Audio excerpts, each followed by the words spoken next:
All right, welcome everybody. Glad you're here for BCTV. Thanks for joining us on this beautiful night and here at Brighton Chapel. And so we're just excited. If you're new to BCTV, what we do here is we want to just share what God is doing in people's lives. And we believe that God is alive and at work in people's lives, changing lives and saving people and then doing some incredible things through them. And we're just grateful that we get to be a part of the journey and hear their story. And that's what BCTV is all about. So if you've been a part of it, thank you for watching us. If you're watching us live, thank you for making time just to watch. And if you're watching this recorded, thanks for making some time for it. I think these moments are just incredible. I get people all the time telling me that they just love Tuesday nights, and I do too. I love the opportunity just to hear what God is doing in people's lives. And so we do this on Tuesday night because Sunday morning gets a little bit crazy, and it's really difficult because that preacher likes to talk a lot. So anyway, just kidding if you didn't know, I'm the one that talks a lot. So anyways, we look forward to Tuesday night to hear more about what God is doing in people's lives. So next Tuesday, you're not going to want to miss it. Luke Capozzi, local racing legend. I don't know if he'd say he's a legend, but I think everybody else thinks he's a legend. He's a racing legend, and he had a battle with cancer, and he's going to come on and tell you his story. And I'm looking forward to that. Lou's a great guy, and I think you'll enjoy. He's witty, got a lot of sense of humor, and a lot of life in that guy. And because when you're going 100 miles an hour, I think 120. I don't know how fast they're going, man. They're going fast, and so you can see he doesn't have much hair because it's blown off because of all the speed that he's been racing in. And so, anyways, you're gonna love him. It's gonna be a great time.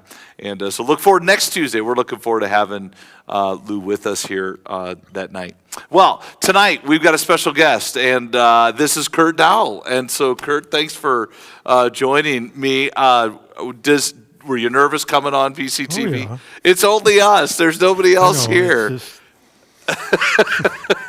It's me. Well, you have nothing to fear, man, because I won't bite, and it's just you and I here tonight, and I don't know the countless others that are watching, but we don't. They're eating popcorn and having a good time. So, Curt, tell us a little bit about yourself. So you've been at the church for how long now here at Brighton Chapel? I think 3 years, about that. Okay. Now, how did you get connected to Brighton Chapel? Well, back during COVID, we basically left our church. Sure. And you were chaplain for the LaGrange County jailhouse. Yes. And my son-in-law was a jailer there. Yeah. And so he knew you, and through my daughter, she invited us here, and we checked it out online, and I enjoyed the sermon then. And and the wife and I both agreed that we would check it out. We've been here ever since. And you've been here ever since. Yep. Well, since you've been here, you've been a part of, I mean, you're a pretty active guy. I think actually both you and your wife are pretty active people. And it seems like you guys like to do a lot of things together. Is that the case? Okay. I didn't know if that was normal or if it happens that way. You just happen to do a lot of things together. Or you're willing to sacrifice for each other and join each other. That's pretty cool too, if that's the case. But what are some of the things that you jump right in, got involved, and what are some of the things that you got involved in here? Well, we started helping with Fall Fest, which is coming up. Yeah. We'll be in Arizona this time. Sorry. Oh yeah, you guys are gone this weekend? Yeah, we will. Hate to say it, but we were the storytellers for the kids the last couple of years. Involved with that, and we've also been involved with BC on the Road. Yep. Now, for those that don't know what BC on the Road is, what is that? BC on the Road is we have a food trailer. Yeah. And we will go to places like LaGrange, Orland, Ontario, and we just give out food and I guess minister to the people there that come, and we sit down and visit with them, fellowship. Yeah. And I know you guys pray with each other and try to hopefully show the the love of Christ to people. Yep. So you've been a part. Now, what part when you're in BC on the Road? What do you find you end up doing when you go out? Basically, eat. No, we we do help. I'm not as outgoing to a lot of people, but I still find ways to invite and get others to come and check us out. And get food and Gotcha. Sometimes it's silly stuff. But we'll Yeah. So you're not doing the cooking or dishing. You end up mingling with people somehow. Well, that's awesome. And do you love to mingle? Is that your thing? It's give and take. Sometimes yes, sometimes no. Oh, sure. It all depends on the environment, I guess. Sure.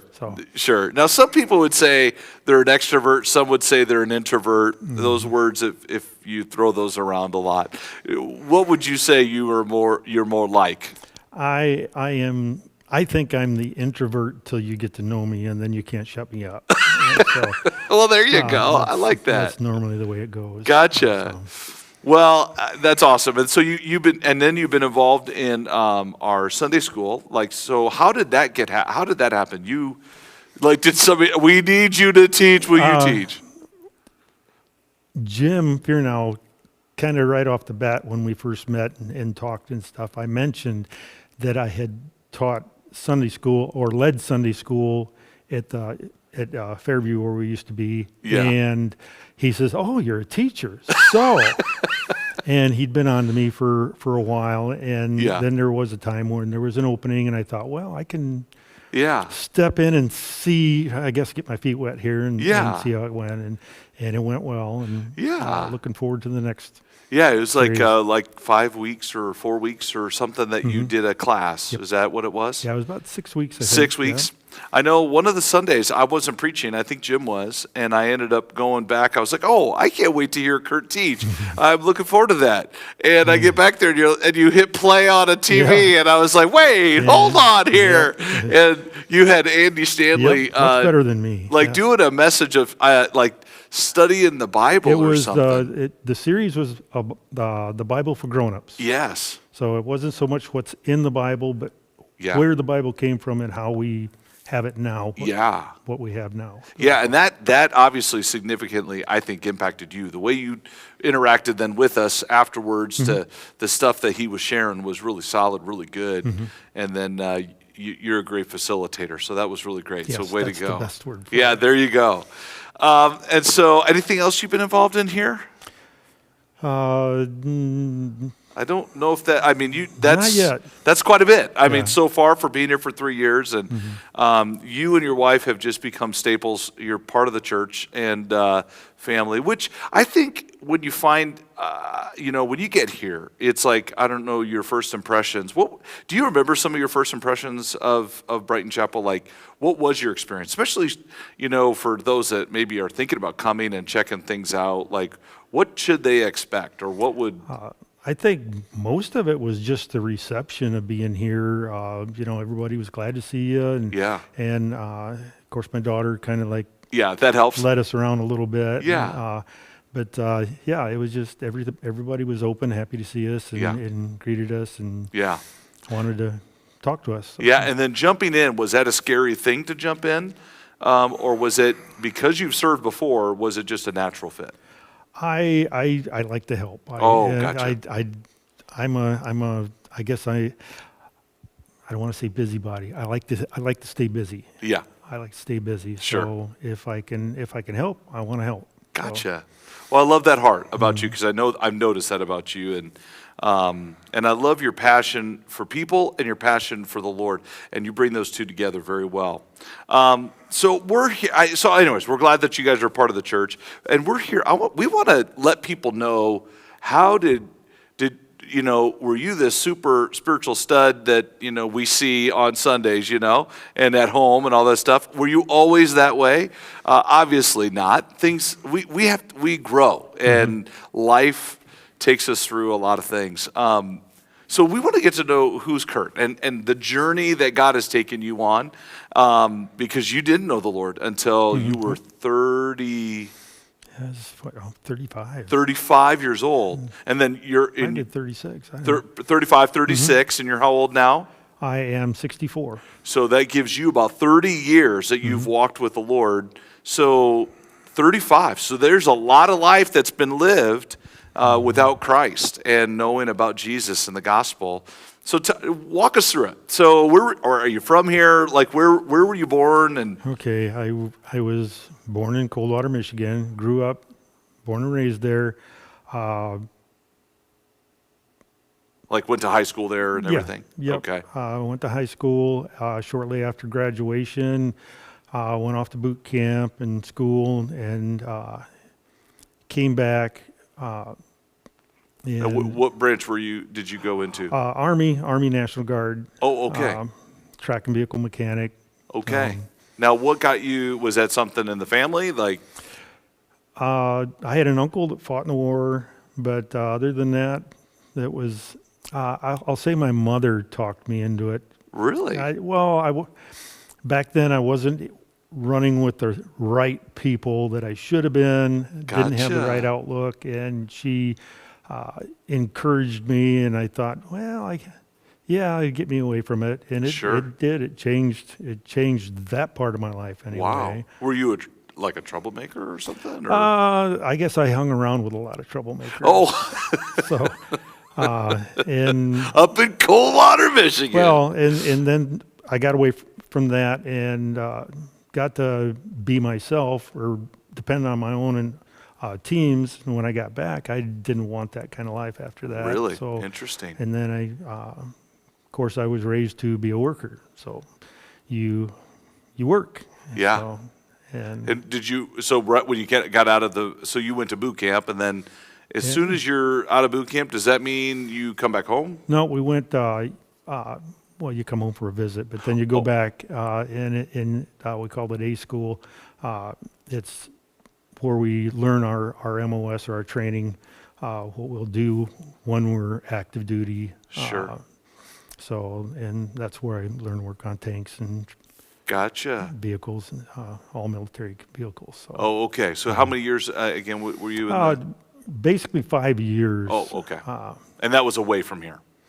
No, it was back and forth. Most of it was guards, so it was like a weekend warrior stuff. That's sure. what they call. So yeah, and we'd get away for a while during the summer. Did you enjoy that, getting away, or was it like it had its times. Really? It was, yeah, it did. It had like a its times. chore? It's like sometimes well, we got to play war games, and then do other stuff. But, Gotcha. Now tell us about your family growing up. Were you? Did you have brothers? What was life in home? I've got a sister that's a year older than me, and two brothers that are 4 and 5 years younger. Oh. Grew up. My parents split up when I was 14. Oh. I had the option to live with either parents. My sister had already moved out. Oh, okay. And I had the option to choose which one I'd go, and I went with my dad. He's the one that kind of turned me into the worker bee and Sure. more responsible. Sure. That's what I want to say. Sure. But I grew up and finished school and stuff under his roof. And Really? Yeah. Did you go visit your mom or? oh yeah, Oh, okay. yeah.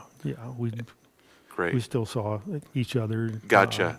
So live in the same town, like both still lived in Coldwater? Yeah. Gotcha. Okay.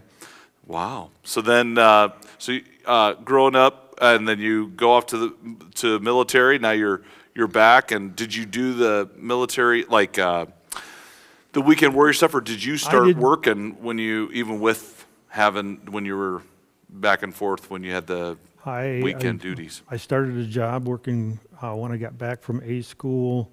I started a job working for the city of Union City up there, working for the street department. Huh. And then after that, I kind of bounced through a lot of different jobs. And Gotcha. I guess it's part of what makes me a jack of all trades. I can Really? do a little bit of anything. So. Can you tell us some of the things that you were working with, like some of the things you did? As for equipment or just was it all construction stuff, or was it a lot of it was or mechanics or a little bit of everything. We did mechanical maintenance. We did concrete work. We did framing. We did electrical. Wow. had dabbled in all of it, I guess. Wow. Interesting. So you're back, and you told me that you got married Yes, early on. that was.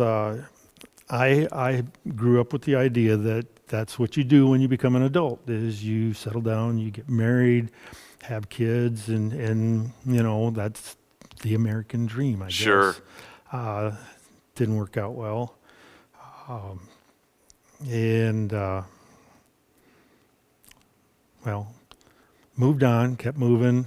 Went out to California for a while, came back and tried it again. Still didn't work. Oh my. And it wasn't until Carrie and I got married that I realized that prior problems were me. Wow. Mostly me. Sure. Oh, sure. It takes two, but yes, yeah. Yes. But, and we started running into that early on too. And thankfully we were able to get counseling and work through it. And now it's 33 years and counting. Yeah, we'll talk more about this.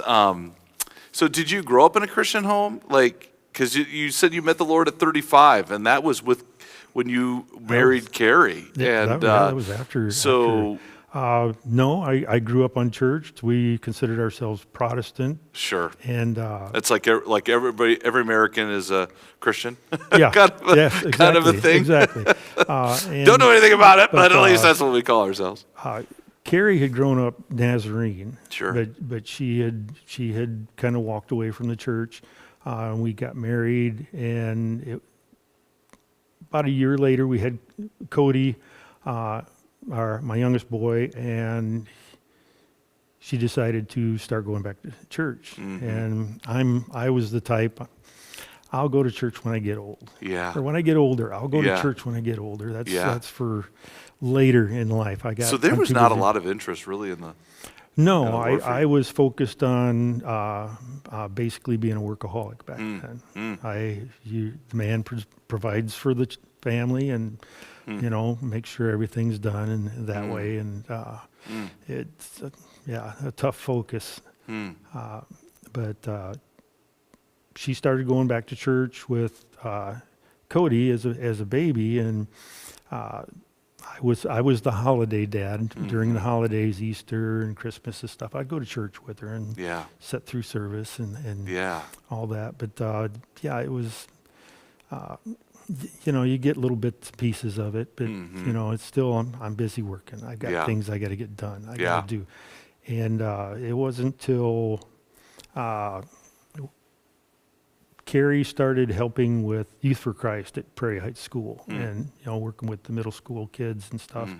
And I kind of helped off and on in the beginning. And while she had taken a group to a thing at the community center in Angola, they called it X Jam, but it was a bunch of younger people doing stunts with skateboards and trick bikes and stuff like that. But these gentlemen, after they'd do some crazy stunt, they would stop and give their testimony.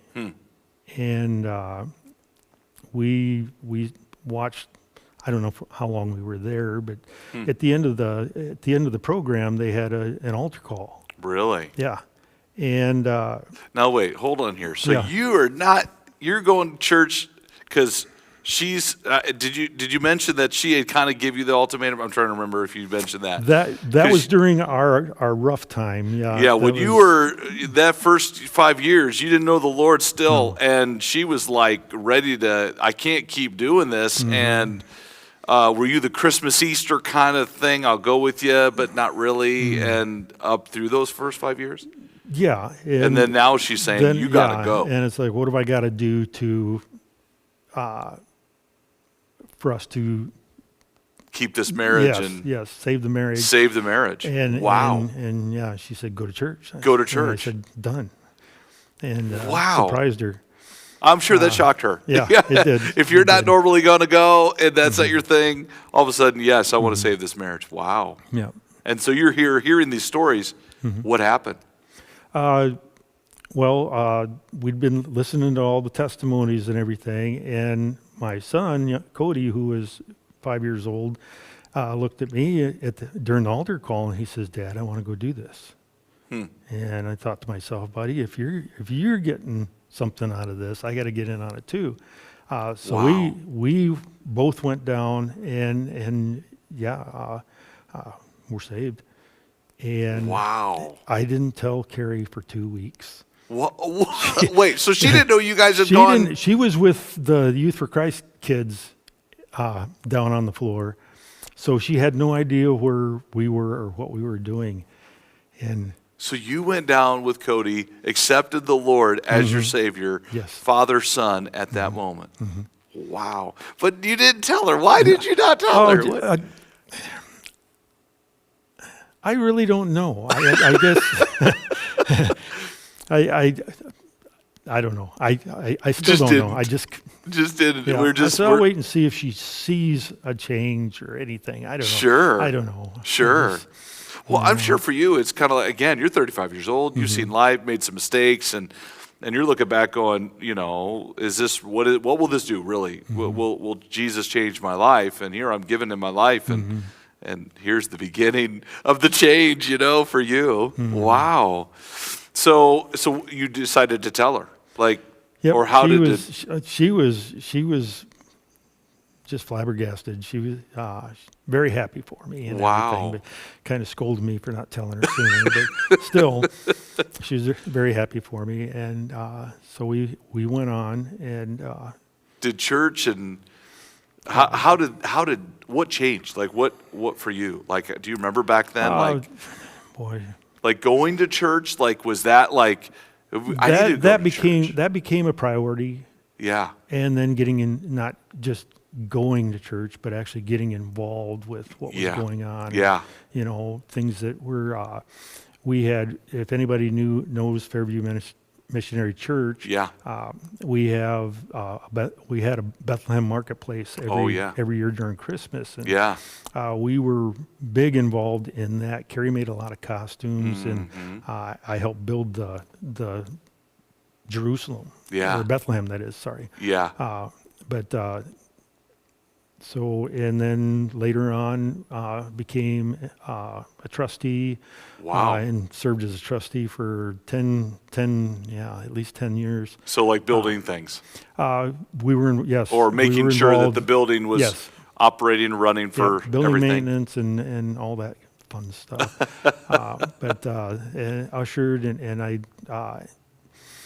always thought, and I had told Carrie, I says I could never be up front and stand up here and speak and Sure. stuff like that. That it terrifies. Just think me. If about it. You're anybody- doing it right now in a Exactly. way. No one's in here. You're all People good. that know me are like, but no, it's. I just told her, I says I couldn't do that, but I'm more than happy to help get them Sure. what they need and how to Yeah. make it accomplished. And, Yeah. Everybody's got their gifts, and not every elder and everybody speaks on stage. And it's like there's a gifting and there's a calling, and so absolutely. Yeah. Well, I slowly, we were going to Sunday school, and the leaders were moving away. Wow. And so one couple stepped up to help, and then they asked Carrie and I if we would help alternate, when they needed time away or anything. And that Yeah. slowly got me in. And then before long, when I come to Brighton, I had been leading Sunday school for like 15 years. Wow. So it's And was this like leading, not teaching. Was this men? Was this men and No, women, this or is yes. like a men's? Basically, it was.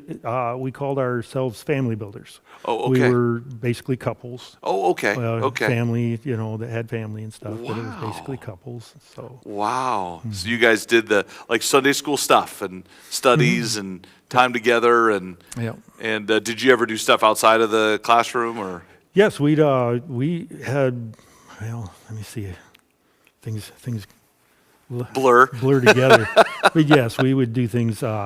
We camped out. We've done Wow. cookouts and stuff like that. But Wow. yeah, so, Wow. So looking back, so now you've been married to Carrie for 33 years. think you said 34 last night. Maybe we had to do the math. No, it's Is it 33? It's 33 right 33. now. Yeah. So it's 33. We got it, Carrie. We got it. Sorry. So, and 5 years into your marriage, you met Jesus. Yes. And you look back over these 30 years, 29, 30 years, and do you see a different Curt? Do you see a different man? Like, yes. How Jesus involving in your life can change you? Like, if you were to kind of say, here's a couple of things that I noticed that were different about me because of Jesus, because of going to church and being a part of the church family. I know I'm putting you on the spot. Yeah. So, what do you think are some of those things that have changed in you? Carrie said, well, sometimes she still says I'm hard-hearted, but used to be, I think, I used to be able to watch and deal with any circumstance and just deal with it. Yeah. And walk on. Yeah. Anymore, I'll cry at the drop of a hat. It's just, So he softened your heart. Yes. Made you a little more Absolutely. tender for people and Absolutely. situations. Mm-hmm. Wow. So I guess that would be the biggest change. That you know But that's I'm- changed. Yeah. Wow. I'm definitely not the person I was back then. Wow. Well, that's amazing. And so now here you are, and you're in this place. You've got a couple. So you've got a couple of kids together, you and Carrie. So tell us a little bit about them. We've got Nathan, who's 40. Yep. And he was Carrie's firstborn. Sure. And he was 6 years old when we got married. Okay. So I think I met. Is he the one I met? I've met him. Okay. Yes. And Great. his back's still doing fine. Oh, that's awesome. So, I know he had surgery, yes. and God did a work in his life. That's awesome. And then within a year after we were married, Cody was born. He's my firstborn, and he's 33. Yeah. And then we adopted Tori. Yeah. Later on. Yeah. And she's had her testimony here. And, Oh, and absolutely. So they can check that out if they haven't seen her. I'm trying to remember. It was a while ago. It was on a Mother's Day. I think I had her come and on a Sunday morning and share just her story. This is before BCTV. Mm-hmm. So, but she got up and told her story, which she's got an amazing story of redemption, and that you guys were a part of that. And what can you tell a little bit about for people that are like, you adopted Tori when she was an adult. That doesn't normally happen for a lot of people. Why did that happen for you guys? We met Tori. She and Cody were tight friends in was it middle school? I think it might have been early on. And Carrie and her just hit it off so well. Yeah. And but she had a messed up home, and kind of back and forth, and she finally was able to get out of that home, but she had to live with guardians at the time, and she went through a couple guardians and finally settled with us, and she's still kind of flighty here and there. She never knew where she was going to be one night or the other, and it wasn't till we handed her adoption papers that she just kind of knew she was home. She had a home, and she was always welcome, and had a place to stay. And it just seemed to ground her right then. So and it was. And she married Mike, and they've got a couple of kids, and so, I'm sure. So how long has she? So that was when she was 22, you say, or you adopted her? Yep. And how old is she now? So how many years? Like how many years? She's 32. 32. So maybe you've adopted her for like the last 10 years. Wow. I'm sure just watching her grow up, and she went to the military. She went off to the Air Force Reserve. Okay. Was that after she came into your family? Yes. Oh, yeah. okay. She tried some college, and then decided she was going to do the Air Force Reserve. Gotcha. So it was after she had come home from all the training and everything, and she met Michael through Carrie, and Michael's mom are like besties. Okay. So and it the story's been told. So, And they got married. Yeah. So Mike is a Marine, and now with our deputies at our sheriff's office. Yep. Great guy. And his dad is a pastor in Orland, and so just an incredible family and faith. And it's just so amazing when I look at your story, and you're looking into coming into retirement. What you work with? What do you do now, and what are you going to be retiring from? I work for the city of Angola wastewater plant, so I clean water, maintain machinery, and There you go. do operations there. Gotcha. So, 24 years. Gotcha. Will be 24 years come July, And you'll be, and then I'll be retired. and then you'll be retiring. Yeah. Wow. Any plans for what's next for retirement? Not any big plans, but Sure. I like to dabble in woodworking or Sure. fabrication of just about anything. Sure. Just like to build stuff. Oh yeah. Yeah, Well, I so- know that we've already got you tagged for some projects coming up, Hey. and so especially we want to do a live nativity in the Grange. It's getting pushed back a little bit just because we have got a lot going on right now here at the building and the church, and purchasing the South Church and then building this new addition, and there's just a lot of movement and a lot of moving pieces, and we're just going to have to wait on that. And but anyways, I'm looking at your story, and I couldn't help but kind of think you went and saw The Blind. You said, is that right? You went and saw The Blind, which is Duck Dynasty, and Phil Robertson and his yes, his his story. story. How did that impact? How did that movie impact you? Did you see almost kind of like a resemblance was- here? It's there- like there was some- pre-Christ and after Christ, and Yes. I can't say I was that bad. oh, he was horrible. He but did some bad yes. things. Yeah, No, but just the change that he went through. yeah, Once he met Christ, it was Yeah. amazing, and we all make mistakes, and Yeah. there's no sense looking back. It's Yeah. just yeah. you're not that person anymore. Yeah, I love what they were. The kids were really concerned. I'd seen an article or interview that they were concerned that their dad would be a little just saddened by having to relive the past. And Phil had said, "Listen, the past is the past. That's my old self, and I'm a new creation in Christ. And so whatever. I've moved on. I've made it right, but know that Christ has set me free and forgiven me." He And said he's unashamed. when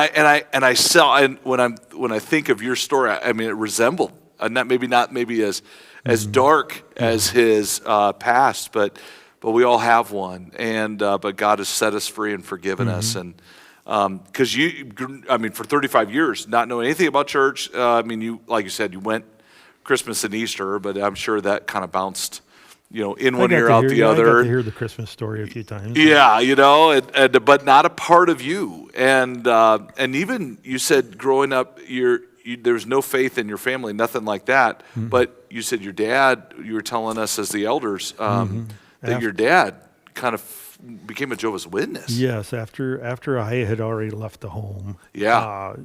He ran into some hard times, injury and stuff, and one of his friends was a witness and Yeah. kind of invited him in, and and they before long there he was, and Yeah. he was all in. Wow. So So I know that was a heart for you to try to share the gospel with him, and that's kind of maybe a tender spot for you, that you tried a lot, and he didn't. he was pretty much, you weren't changing him. Yeah. And he'd always been that type of man, though. He Yeah. makes his decision, and that's And then it. that's it. Yeah. But yeah, he passed away this year, and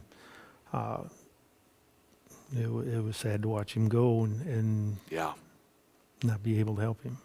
Yeah, I know you told us last night you met with the elders and told your story, and you had said, you got to a point where you just had to agree to disagree Yes. because the more you kept trying, the more stern he got. It sounded like. Yeah, it just he would talk in circles. You know, he would say something and then you'd call that out and then you'd go back around and it just Yeah. Well, now is your mom still living? Yes. Okay. She lives up in Brunson, Michigan. All right. And she didn't know the Lord before, or does she? Still does not. Oh, yeah. She again. That was. I don't know. People from that area are just hardened. It is. And, maybe difficult to talk about the gospel. And she suffers from Parkinson's. She's got it. She's got it really bad. Wow. And she's. Are you pretty involved in her life? No. Oh, really? No. Was there kind of a parting? There was. Was there? There was an attempt to help make her life better, and she's as stubborn as I am. Probably where I get the stubbornness. It's like she's going to live her life the way she wants it, and you're not going to change her.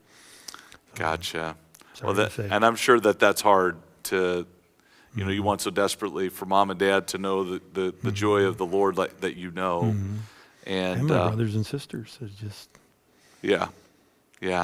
And that's part of the real road that we travel. And not everything is easy. Not everything is always, smooth like that. And because it can be hard. I didn't grow up in a Christian home, but my mom knew the Lord. My dad didn't, but my dad later did. And Dad had a couple of opportunities where he almost lost his life, and and just the Lord spared my dad. And I shared, about my mom before that, she battled with, mental illness, and she was really struggling. But the Lord is what got her through. And to know that my dad knows the Lord, my dad loves the Lord, and my mom is with the Lord. I know that when you battle that with family and you want them desperately to know, I know that can be a very challenging thing. So I'm sure it's heavy on your heart, and we'll pray for her. And but man, we certainly appreciate you, and just man, see, our time is up. I don't know if you noticed that, how fast this goes. And but one of the things that we are just excited about you, we've just thoroughly enjoyed you being a part of the family.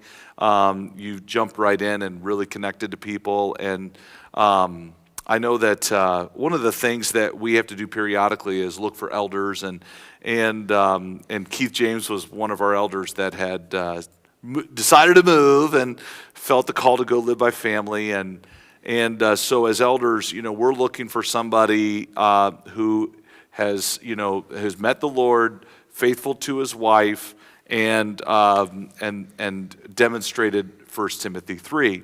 We understand people have made past choices prior to Christ. That isn't held. We're not held to that. We're forgiven of those things. And when I started praying and I started thinking, who is it that the Lord would want us to pursue as elders to fill his seat, to fill his role, I had a couple of guys come to mind, and you were one of them. And so I kept praying, and the Lord just kept stirring that he wanted me to talk with you. And I didn't know all of your story, and I didn't know your years of faithfulness to your wife and to the Lord and to the church and all that. And so I mentioned, we talked as elders and walked through the process of vetting and with you, and now we're here. We're looking forward to seeing you be affirmed at the business meeting here in the fall to join us on the team, and we are just looking forward to that, because you're just it's just a neat example of what Christ can do in a person's life, and what we've seen him do in your family, which is great. It's not perfect, and it's not easy, but it's one of faith and one of trust and one of saying, Jesus, you're the way and the truth and the life. And like I said, I when you went to see the the blind. And with Phil Robertson, it's like, man, what God could do in his life, God could do in yours. Yep. And we're just so grateful that God's going to use you in just a great way. So thanks for joining us here tonight and giving us a chance to get to know you better, and look forward to seeing you even more, being used by God for his glory. Well, the buzzer's up. My time is up. And thanks. Do you have anything else you want to say? You're like, I'm good. I'm good. Yeah. Well, you survived. You made it, and sharing your story and your testimony and faith, and we're just excited for you. Thanks for being a great example. And I know that we've only known you for 3 years here at the church, moving into our 4th year, but it's like we're just grateful for your example and your heart for people, heart for the church, heart for the mission here, and you want to see God take the next step, and which is really exciting. We're looking forward to that. So, well, thank you for joining us here tonight. We're going to have a time of prayer here. Maybe you're watching tonight and you don't know the Lord, and you, like Curt, you maybe you were 35 years old, like he was when he gave his life to the Lord. And the Lord did not give up on him. And he's walked with him every step of the way, just like he's walked with you. And maybe you're watching this and you've never accepted Jesus as your Savior. Well, here's your opportunity to do that. So if you would just bow with me for a moment, if that's the desire of your heart to trust the Lord here tonight, that would be a wonderful gift that you could receive right now. Just whisper this prayer to him. Dear Jesus, thank you for loving me so much that you were willing to come to this place to die on a cross for me, to pay for my sin through the shedding of your blood, and then to rise from the dead so that I can have eternal life with you. I surrender my life to you, and it's in Jesus' name I pray. Amen. Amen. Listen, if you prayed that prayer, I know Curt and I are just ecstatic for you, because that's the beginning of your journey with the Lord. And if you have some questions, you're like, I want to get to know Curt a little bit better, or, if you're older, like 35 years old, and you came to know Christ, as an adult, that takes some guts. I mean, that's a lot of faith, and that's some new territory that you'll be stepping into, and I'm sure Curt would be happy to come alongside and encourage you along the way. And so join us on Sunday mornings at 9 or 10:30.